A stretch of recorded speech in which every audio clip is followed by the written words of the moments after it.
We're currently in our hotel room at the Hilton.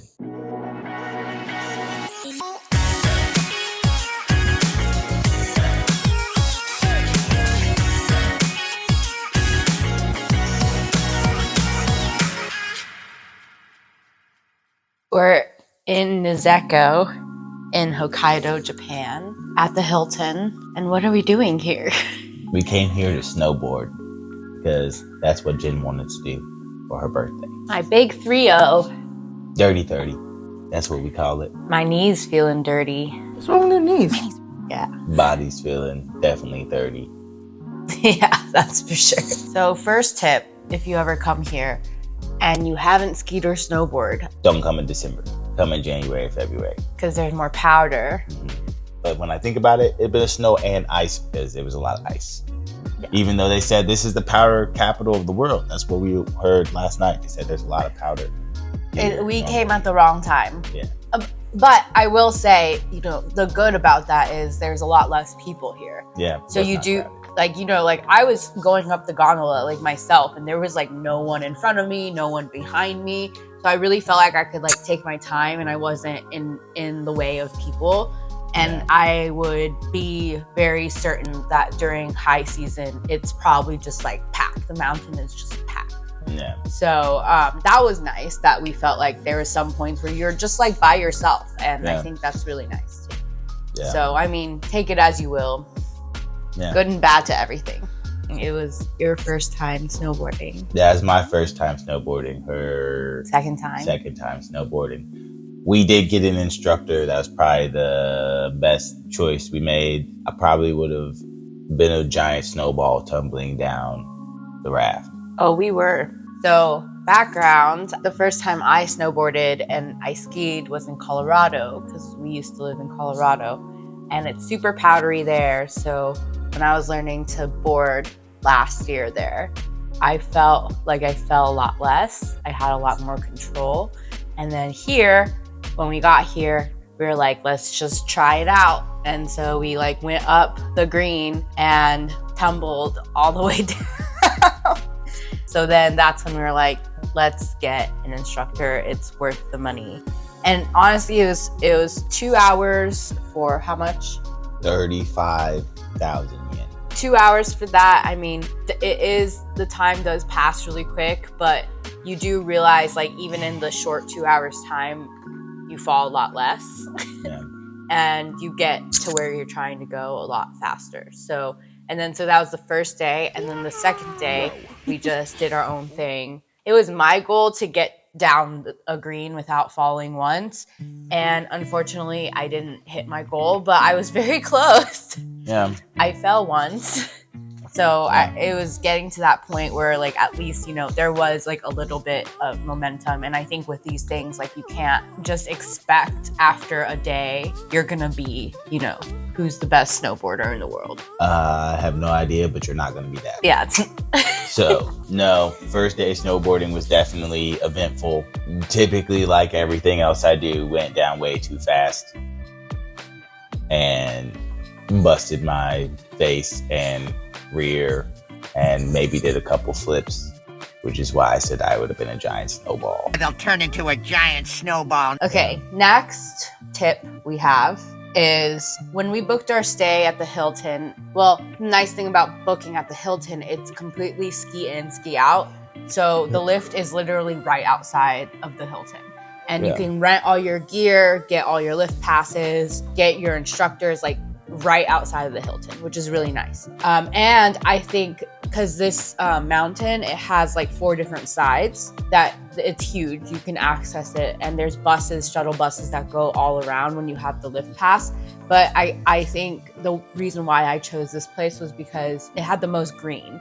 So it's the most beginner friendly. I think if you're more advanced, you probably can go Hirafu and then the one next to Hirafu. Yeah, the main lift is here though. The main lift that gets you all the way up.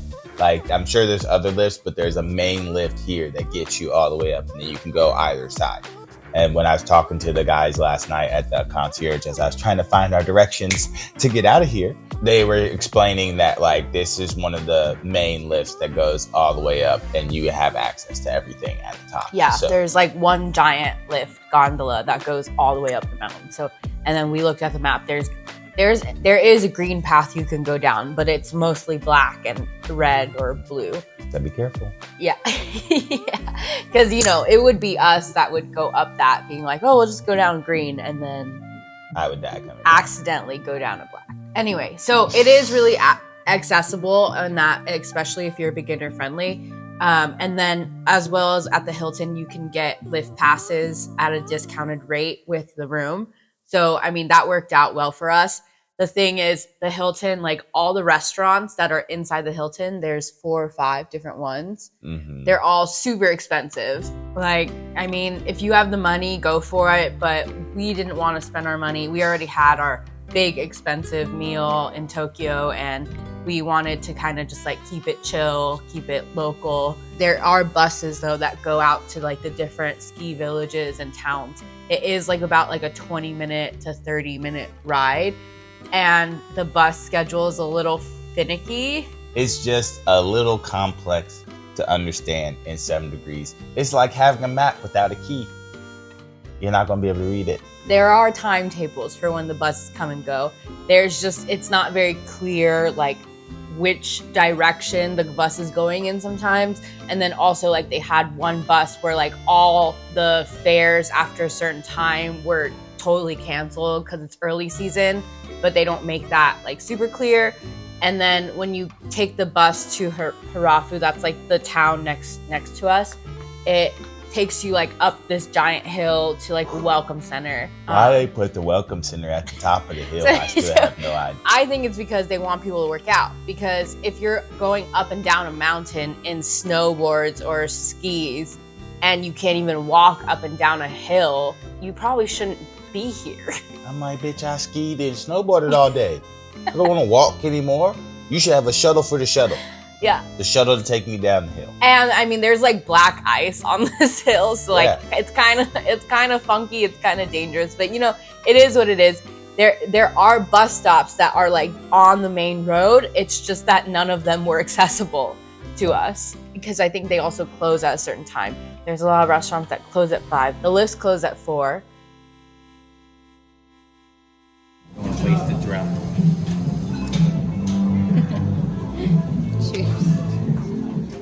Yeah, I knew it was going to be rough going up the hill the first night when we were coming, and I saw somebody hopping on somebody else's back to go up the hill, and I was like, that's how I know this is a bitch. It wasn't that bad. It was bad last night because we were like, our bodies were like broken from boarding for 2 days, so my legs were hurting last night going up that hill, but otherwise, it's fine. But the food in town, we had really good ramen, and Indian food last night. It was fun. And it was really affordable.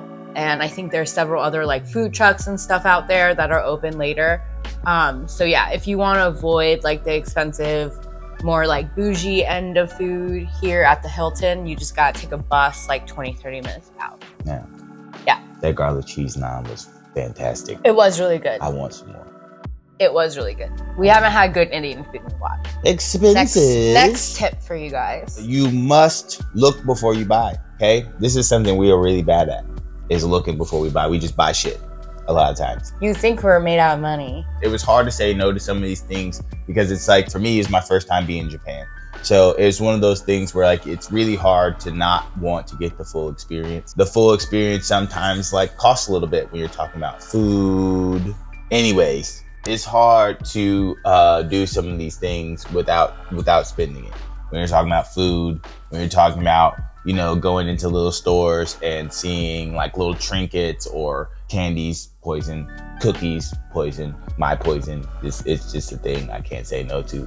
So of course I go in these places, I see muffins, we go to coffee shops. I don't know. And then like, it's one of those things, I guess now with this whole rating system that you see on Google and every place else that you look, Airbnb, blah, blah, blah. You don't want to go someplace that has below 4.0 ratings. So in some degrees, you go and you try it out. And sometimes we just, I guess when we were in Tokyo the first night, we just went to the soba spot But Jen told me, and I saw it firsthand, that when you go someplace and it's standing only and you still see people in there just like, you know, those are the spots, and they're so affordable, and like they're small. There's like these like small little shops all around like Tokyo.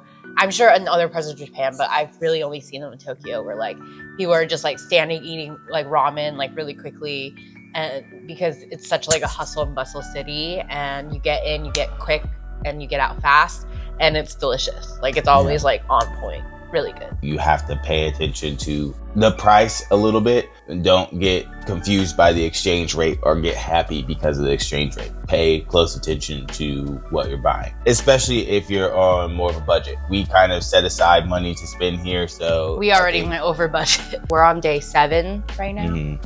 Yeah. 6 or 7, and we're already over budget. Even though you plan ahead, like, and we get it, you know, we're on vacation. It's like we're here, you know, once in a lifetime kind of thing. So like yeah, but we're doing our best, you know, and like it's something that it just got to play with it a little bit. But yeah. And then if you guys, you know, we can make another video about like exactly what we spent our money on and stuff like that too. Yeah, we booked a lot of stuff ahead of time though. We had hotels ahead of time.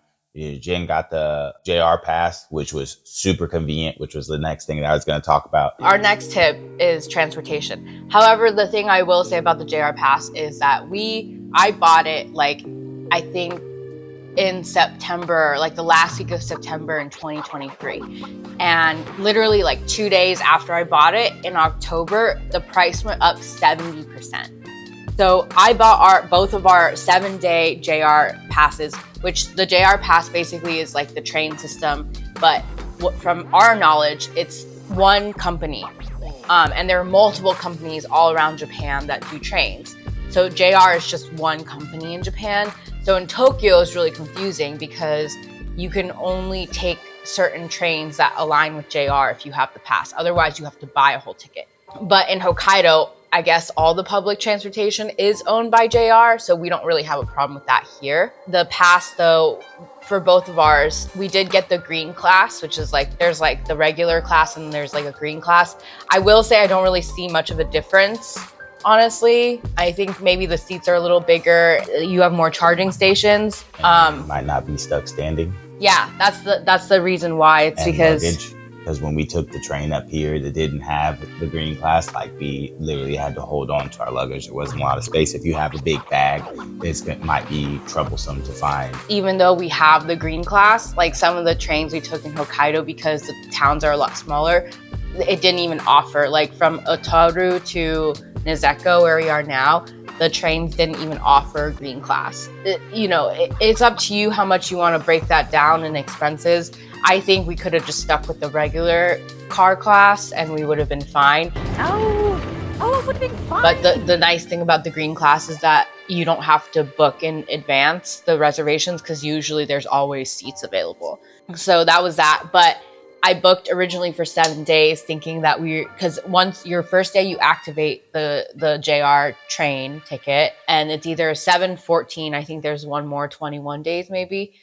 We activated it on December 1st, which is a Friday. And then so we were going to Hokkaido December 1st, and our plan was to leave Hokkaido December 8th, which is the next Friday. So I was thinking within Friday morning on the 1st, and then Friday on the 8th morning, we come back. That would be like a total of like a full 7 days. However, when I went to go activate the JR pass, they informed me that the 7 days actually ends like the midnight of December 7th, not the 8th of the morning. So that being known, we had to cancel some of our reservations just to save some money. Otherwise, we have to book a whole new train class, a whole new train ticket, which is like $200 each. It would have been $400 extra just to stay an extra night. So we didn't think that was worth it. And the JR pass total when I bought it was about $500 for both of us for the green class. However, now I believe it's close to like $800 or $900 for 2 tickets for the green class. So just do your research. It may honestly be better if you're not traveling too much. Yeah, or book on your own once you get here, separate tickets. I also am aware that there's a cheaper JR pass that only works in Hokkaido. So if you come to Hokkaido, maybe just look at that one. So in a nutshell, JR Pass is very convenient.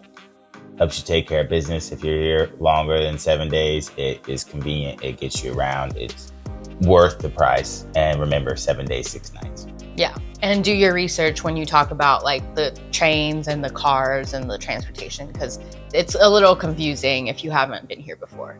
Okay, next tip. Wi-Fi. We got portable Wi-Fi At the airport. at the airport. It was super convenient. Yeah, honestly, you have One free of these Wi-Fi things. in every city. Most cities have free Wi-Fi, and the places, well, most of the big cities have free Wi-Fi when you're out and about. But it doesn't always work the best. It's not always like when you're in the subways or when you're in the tunnels or when you're, you know, so like this box actually came in super handy in some situations, whether we needed to contact the Airbnb, whether we needed to contact a host of some kind, whether we needed to look up where we were going and where like the next stop or any aspect of transportation. Like this box came in super handy. I mean, of course, you can always download offline maps for Google, but that's only if you like Get the Wi-Fi. that's only if you're traveling with a car yourself and you're driving yourself and blah blah blah. Otherwise, if you're taking a JR like we did, Wi-Fi will be a clutch thing to have on. And the nice thing about this is, so we landed in Hanada Airport at about 4 in the morning. So I was a little worried that we wouldn't be able to, because last time I was in Japan, we had to get these at a counter. But they had these portable, you basically scan a QR code and they pop out of a box when you get to the airport. It's like right outside when you leave the baggage area. And it's really simple. It took us like 10 minutes to figure this out.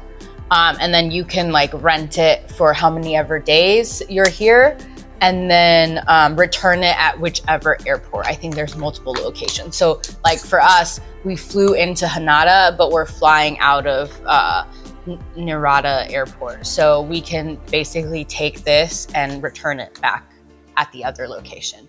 So super convenient. And I think this cost in total 70 to 80 US dollars for 10 days. So, I mean, it's not bad. Especially when you're like out, we're going to Lake Toya today and it's kind of like out in the middle of nowhere. So having this It'll be convenient. It'll be really good. Now, So if you're going outside of the city, yeah, get one. I didn't have any other tips. I just wanted to maybe, what was your favorite place? What place do you want to go back to the most? Where do you think? I love the best Otaru. We'll do a video on Otaru, but like I absolutely loved it. It was like this quaint little fishing town and it's like an hour away from Sapporo. Sapporo was nice, but it's like too partying for us at this stage in our life. I think Otaru is like the quiet, super chill, but there was like still like we were there for a whole day. Like there's still a lot to do, a lot of good food. And we found this like really cute little bar in the middle of like town, and everyone is just like the more like small town like feel, and it's really, really pretty. It really does remind me of like, if you go Google like Japanese, like Old Town, Otaru, like there's like, just like this beautiful landscape. So, Yeah. So that was really nice. I think that was like my new favorite place in Japan. But we're going to Toya today, so we'll see how that goes. I really did like Sapporo, but I feel like being in a big city like that, if we had the same amount of time that we had in Tokyo, maybe we would have found some different areas. So I would like to go back to Sapporo, but I think at the end of the day, again, quiet, small town, small community kind of vibe, what I kind of grew up in. So it always feels a little more comfortable. And I don't know, the antique aspect of like old roads that have these little shops, and super like cute. other than what was the Tao, that was like the one thing that was like everywhere. But again, she said we'll talk about that more in the video about Otaru. But it was really good. It was really fun. It was beautiful, and the land of the crows. Yeah, lots of crows. Lots of crows. Yeah. Saw my first shrine there. Yeah, it was a beautiful place. Very peaceful. And I think like, yeah, the people so far has just been really nice. Like Japanese people are very, very, very sweet, very polite. And I think it's nice when like we don't really know the language, but we try to communicate, and everyone's very like accepting of our faults, and so I appreciate that a lot. Totomo oshi. Very good. Very good. It's time for breakfast. Yeah, we're gonna talk about food. Either way, it goes to be the next video. Don't worry about what it's about. Just watch. And we're filming this in the Hilton. We got mountainside views. It's really beautiful. I'm gonna show you. It was too bright to film that direction, but here it is. Okay. Okay. See you. Bye-bye. Bye-bye.